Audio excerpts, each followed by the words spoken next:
Right, so this time I decided to do a video in English because I've been doing them in Portuguese because that's my language.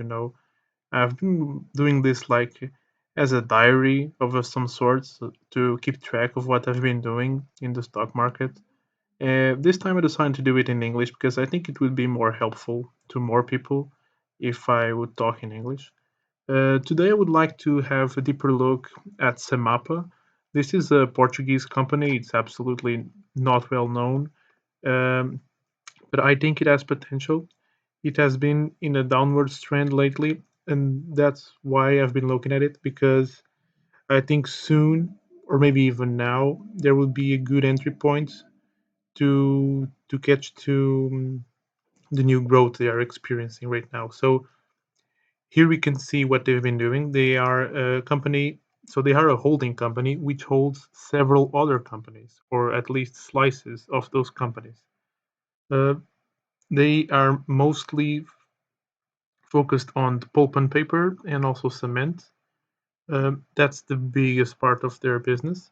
Um, if we take a look at some fundamentals here, we can see that their net margin is not bad. Um, it decreased a bit in the last year.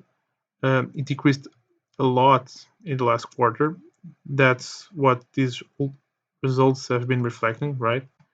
Um, but we have to remind ourselves that we are right now living through what's basically a recession, right? Um, so it's normal to have less consumption, especially in the construction industry. They have cement, right? Pulp and paper.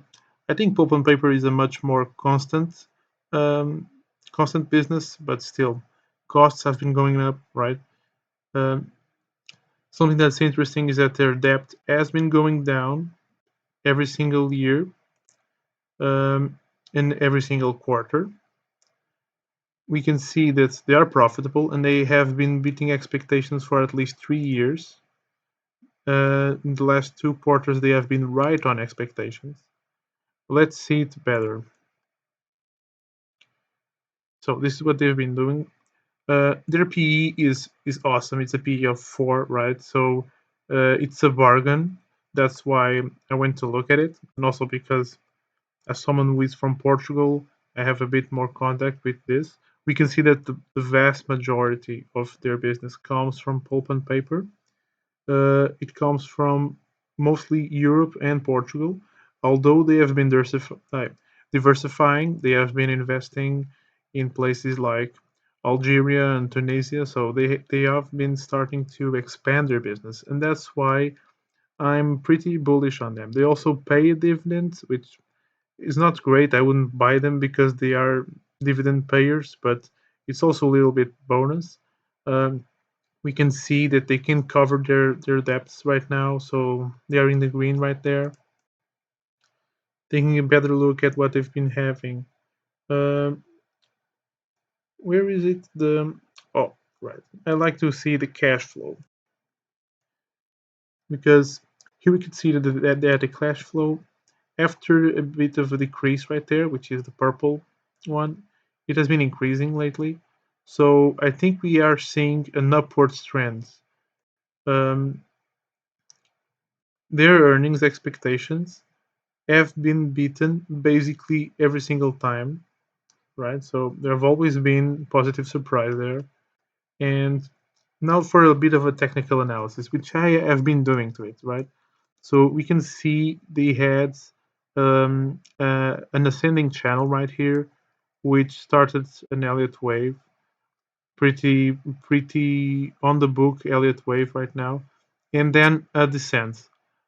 I'm not sure if this can be an ABC pattern right here, like into A, B, C, right? It's kind of iffy. I don't know if this could count as a B right here. So I've been holding on to that thought, but I've not committed to it, right?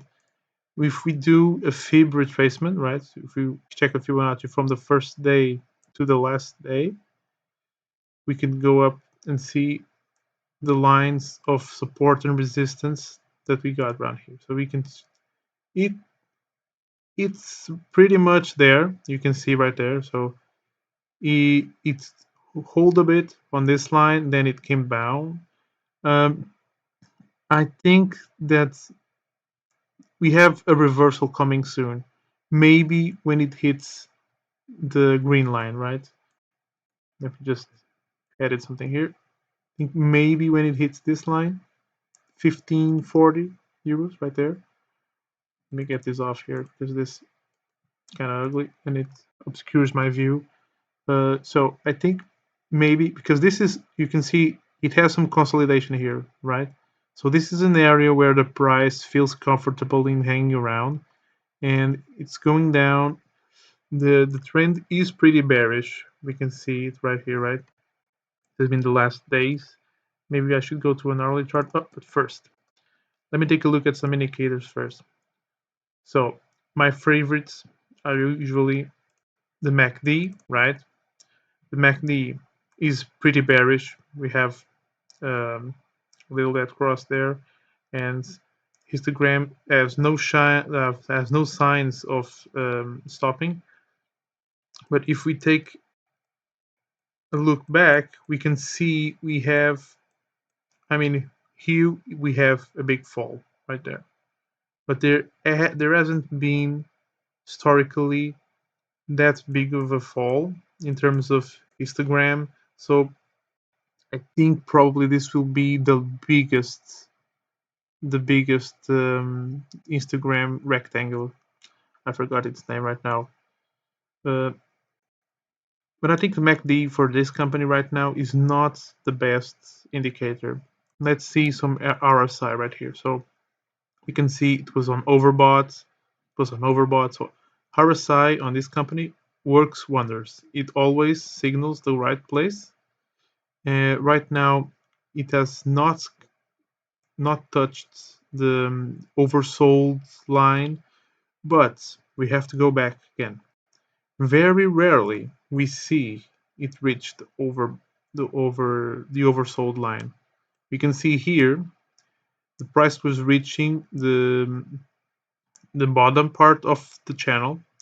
It had a reversal and a breakout, and look where the RSI was. So no oversold area. So we have to be careful with that. We can't make assumptions based on this. Sometimes it touches. We can see right here, right? This was a moment of panic. I don't know because last time it went into this area, you can see right here, there was a reversal and a breakout. This is why I'm so confused on this, right? I think perhaps we can expect it to go a little bit lower, maybe touching here, but not too much more, right? In terms of stochastic, it has been in the oversold area for a bit, which for me is pretty bullish, right? It shows that a reversal must happen. And if you can take a look, the signal line, which is the blue one, is starting to reverse and will soon touch the contact line, which is the orange one. And we can see that when they touch, and when they go, then we have a spike, right? What can I say more about this? In terms of volume, because I usually also look at the volume and to the amount of candles, right? So we have been 5 red candles right here. And if you take a look back again, very rarely, only once we had here 5 red candles, 5 here. It happens 5, but do you find any 6 red candles? Oh, there's one here. But I think it's very rare. I don't know. Tomorrow I'm gonna take a better look at it, and I'll see how it goes. I think it will either reverse immediately after market opens, or it will touch on this line and go back up. That would corroborate the idea that this is an A. Oh, it's not. This is an. Oh, damn. Wait a minute, it's offline. Damn computer. Give me a sec. And we're back. Yeah, I've been having some trouble with my internet service provider. Uh, I will give him another call because this is absolutely their fault. I was about to say that if this is actually a reversal right here, then it would corroborate my idea that this is an A, B, and C right there. Maybe the C will be here. I think the C will be here because this is a consolidation area. This is a support zone. If we take a look back, way back, I think it has been a place where the price has slightly touched, not here. Actually, it's not that great of a support line going that way back. I mean, if we take a good look, I've put it right in the center, but if you actually go and put it here, right at the bottom of this area, it actually works. But come on, it's not that fixed, right? The price does not 100% follows the support and resistance line. But I think this will be its movement, and then we will see another. I mean, probably it's not an immediate reversal, right? It will not do something like this. It will probably do something more. I think the pet really works. I think it will hang around this place like so for a bit. You see, and then go up. You see this? Let's see how many candles this was. This was from the first day of stoppage to the last. It was 10 days, right? 10 days right there. So if we draw the same conclusion right here from that moment of C hits, 10 days right there. So let's be. I will take a look. Let me place it right here. 17th of June to be around that area. Let me put on green because that's the moment to go. Right. Get rid of these ones. And then also put an horizontal one right here at the 1512, 1510 margin. Maybe this is the place, right? This is the buy area, I would say. Right around here. This is the buy area. And if we take a better look at something else, let me just take right here. Checking on the forecast. You see, it's expected to rise pretty much. You see, um, that's why I'm bullish on it. It's it's one of those business that um, always works. They are selling something that we always gonna need. They are they are they have the advantage of being an already formed company, which has their business running.